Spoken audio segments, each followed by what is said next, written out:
Hello, and welcome to my presentation on Gagne's cognitive behaviors theory.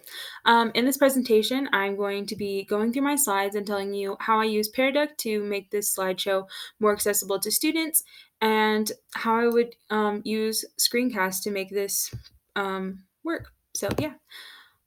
Here on this first slide, I wanted to get the students started on what the conditions of learning would be for them. So on the Pear Deck, they would be able to ask a question, they would be able to answer the question, and what are some of the conditions for learning for them, because that was Robert Gagne's most prominent theory, was the conditions for learning. Here I restated that his most prominent works were the events of instruction, the types of learning, and the learning hierarchies, and I would be focusing on the events of instruction. So here are the 9 events of instruction. I would go into much greater detail about what these 9 events of instructions were and how we could use them.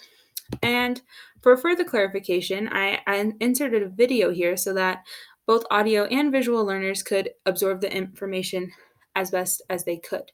There's also on Pear Deck, the students would be able to ask any questions that they needed after the video, and I just think this is a really good way so that I'm not just talking at them the whole time, but that they're still absorbing the information in a way that they can understand.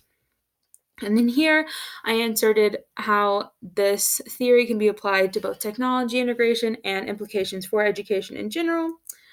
And then here I used Peardeck to make sure that the students were absorbing information and that they could give me a clear feedback on how they enjoyed this lesson.